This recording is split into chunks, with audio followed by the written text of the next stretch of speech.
കർത്താവിൻ്റെ അതിവിശുദ്ധ നാമം വാഴ്ത്തപ്പെടുമാറാകട്ടെ. ലൂക്കോസിൻ്റെ സുവിശേഷം 22-ാമത്തെ അധ്യായം അതിൻ്റെ 14-ാമത്തെ വാക്യത്തിൽ നാം ഇങ്ങനെ വായിക്കുന്നു: സമയമായപ്പോൾ അവൻ അപ്പോസ്തലന്മാരുമായി ഭക്ഷണത്തിൽ ഇരുന്നു എന്ന് കാണുന്നു. പ്രിയ ദൈവമക്കളെ, സമയമായപ്പോൾ അവൻ ഭക്ഷണത്തിന് ഇരുന്നു എന്ന് കാണുന്നു. അപ്പോൾ നാം ഇന്ന് ഒരു പെസഹ വ്യാഴാഴ്ചയായിട്ടാണ് ആചരിക്കുന്നത്. കാരണം എന്തെന്ന് പറഞ്ഞാൽ യേശു ക്രിസ്തുവിനെ കാട്ടിക്കൊടുക്കുന്ന ആ രാത്രിയിൽ അന്ത്യ അത്താഴം ശിഷ്യന്മാരുമൊത്ത് യേശു ക്രിസ്തു കഴിച്ചിരുന്നു. കാരണം എന്തെന്ന് പറഞ്ഞാൽ തന്നെ കാണിച്ചു കൊടുക്കുവാൻ പോകുന്നു. ഇത് ലാസ്റ്റ് ഒരു അത്താഴമാണ്. ഇനി ഒരു മനുഷ്യനായിട്ട് ഈ ശിഷ്യന്മാരോട് കൂടെ ഇരുന്ന് ഒരു അത്താഴം കഴിക്കുവാനോ അല്ലെങ്കിൽ ഭക്ഷണം കഴിക്കാനോ ഒന്നിനും ഇനി സാധിക്കത്തില്ലെന്ന് യേശുവിന് അറിയാമായിരുന്നു. അപ്പോൾ അതിനു വേണ്ടി ഒരു പ്രത്യേക സ്ഥലം ഒരുക്കുവാൻ വേണ്ടി പറഞ്ഞു. അപ്പോൾ അതൊരു നാം യഹൂദ ജനങ്ങളെ സംബന്ധിച്ചിടത്തോളം ഈ പെസഹ ആചരിക്കുക എന്ന് പറയുന്നത് ഒരു വലിയ ഉത്സവമാണെങ്കിലും ഇവർ സ്നാനം സ്വീകരിച്ചവരാണ്. പ്രത്യേകിച്ച് മേൽവീട്ടറയിൽ ഒരുക്കിയ സ്ഥലത്താണ് യേശുവിൻ ശിഷ്യന്മാരും കൂടെ അത്താഴം കഴിച്ചത് ആയിട്ട് പറയുന്നത്. അതിൻ്റെ ലൂക്കോസ് 22-ാമത്തെ അധ്യായം അതിൻ്റെ 10 മുതലുള്ള വാക്യങ്ങൾ നാം ഇങ്ങനെ വായിക്കുന്നു: നിങ്ങൾ പട്ടണത്തിൽ എത്തുമ്പോൾ ഒരു കുടം വെള്ളം ചുമന്നുകൊണ്ട് ഒരു മനുഷ്യൻ നിങ്ങൾക്ക് എതിർപെടും. അവൻ കടക്കുന്ന വീട്ടിലേക്ക് ചെന്ന് വീട്ടുടയവനോട് ഞാൻ എൻ്റെ ശിഷ്യന്മാരുമായി പെസഹ കഴിപ്പാനുള്ള ശാല എവിടെയെന്ന് ഗുരു നിന്നോട് ചോദിക്കുന്നു എന്ന് പറവിൻ. അവൻ വിരിച്ചൊരുക്കിയൊരു വൻമാളിക കാണിച്ചു തരും, അവിടെ ഒരുക്കുവിൻ എന്ന് അവരോട് പറഞ്ഞു. അവർ പോയി തങ്ങളോട് പറഞ്ഞതുപോലെ കണ്ട് പെസഹ ഒരുക്കി എന്ന് കാണുന്നു. പ്രിയ ദൈവമക്കളെ, ശിഷ്യന്മാരോട് പറയണം, നിങ്ങൾ പോകുവിൻ. അപ്പോൾ നിങ്ങൾക്കെതിരായിട്ട് ഒരു കുടം വെള്ളവുമായിട്ട് വരുന്ന മനുഷ്യൻ ഏത് വീട്ടിൽ കയറുന്നോ ആ വീട്ടിൽ കയറുവിൻ. ആ മനുഷ്യനോട് നിങ്ങൾ ചോദിക്കണം, ഞാൻ ശിഷ്യന്മാരുമൊത്ത് അത്താഴം കഴിക്കുവാൻ പെസഹ ആചരിക്കുവാൻ ഞങ്ങൾ എവിടെയാണ് ഒരുക്കേണ്ടതെന്ന് നിങ്ങൾ ചോദിക്കണം എന്ന് പറഞ്ഞു.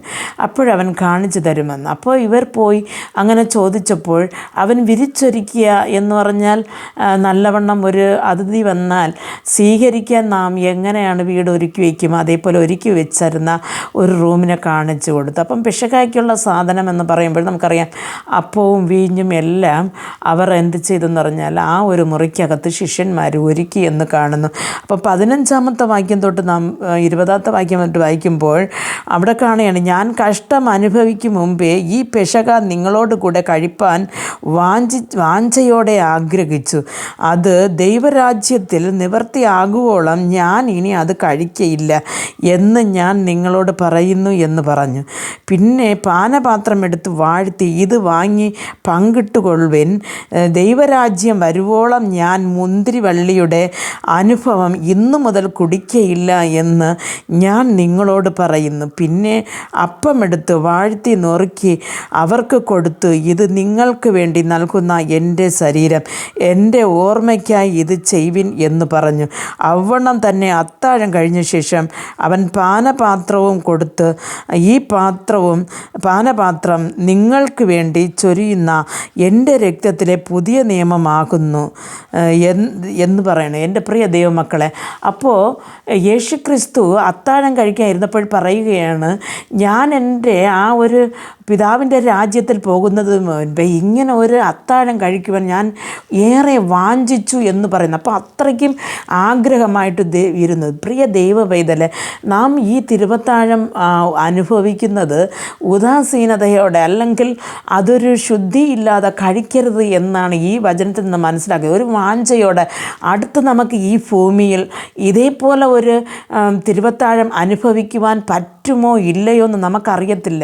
അപ്പോൾ നാം ഒരു തിരുവത്താഴം അനുഭവിക്കുമ്പോൾ ചിലവർ വേണമോ വേണ്ടിയോ അല്ലെങ്കിൽ ഇത് ആവശ്യമോ എന്നൊക്കെ വിചാരിക്കുന്നവരുണ്ട്. പക്ഷേ ഇവിടെ വചനം പറയുന്നത് എന്തെന്ന് വെച്ചാൽ, നമ്മൾ ഈ ഒരു അത്താഴം ചർച്ചിൽ നമുക്ക് ഒരുക്കുമ്പോൾ അത് നാം എന്ത് ചെയ്യണം, വളരെ ആകാംക്ഷയോടെ കഴിക്കണമെന്നാണ്. കാര്യം എന്ന് പറഞ്ഞാൽ അടുത്തിതേപോലെ ഒരു അത്താഴം കഴിക്കുവേണ്ട ഒരു സമയം വരുന്നതിന് മുമ്പായിട്ട് നാം ഈ ഭൂമിയിൽ നിന്ന് എടുക്കപ്പെടുകയാണെങ്കിൽ പിന്നീട് നാം തിരുസഭയിൽ എല്ലാ വിശ്വാസികളോടും ചേർന്ന് നമുക്ക് അങ്ങനെ ഒരു വിരുന്നിൽ നമുക്ക് പങ്കെടുക്കുവാൻ പറ്റത്തില്ല. പ്രിയ ദൈവമക്കളെ, പറയുകയാണ് യേശു എന്തു പറയുന്നു?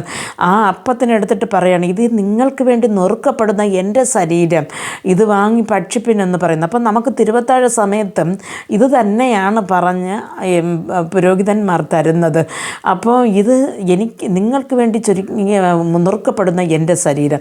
അടുത്ത് പാനപാത്രം എടുത്തിട്ട് ആ വീഞ്ഞിനെ എടുത്തിട്ട് പറയുകയാണ്, ഇത് നിങ്ങൾക്ക് വേണ്ടി ചൊരിയുന്ന എൻ്റെ രക്തം എന്ന്. പ്രിയ ദൈവവേദന, അപ്പം വെള്ളിയാഴ്ചയുടെ അന്ന് അല്ലെങ്കിൽ മറുദിവസം ഗുഡ് ഫ്രൈഡേയുടെ അന്ന് ഒരു രാത്രിയും കഴിയുമ്പോൾ താൻ ഈ ലോകം വിട്ട് അടിക്കപ്പെട്ട് നുറുക്കപ്പെട്ട് ഈ ലോകം വിട്ട് പോകും എന്നുള്ള കാര്യം ശിഷ്യന്മാർക്ക് അറിയത്തില്ല. ഇതൊക്കെ പറഞ്ഞിട്ടും അവർ ഒരു കൊച്ചു കുട്ടികളെ പോലെ ഒന്നും അറിയാത്തവരെ പോലെ ഇരുന്ന് അത് പങ്കിടുകയാണ്, അത് കഴിക്കുകയാണ്. പ്രിയ ദൈവ പൈതലെ, നാം അത് ആയതുകൊണ്ട് നമുക്ക് ഇന്നറിയാം യേശുക്രിസ്തു നമുക്ക് വേണ്ടി അടിക്കപ്പെട്ടു നുറുക്കപ്പെട്ടു എന്ന്. അന്ന് ശിഷ്യന്മാർക്ക് അത് അറിയത്തില്ലെങ്കിലും നമുക്ക് അറിയാം. അവർക്ക് പിന്നത്തേൽ അറിയാമായിരുന്നു, പക്ഷേ യേശുക്രിസ്തു പറഞ്ഞ സമയത്ത് അവർക്ക് അറിയത്തില്ലായിരുന്നു.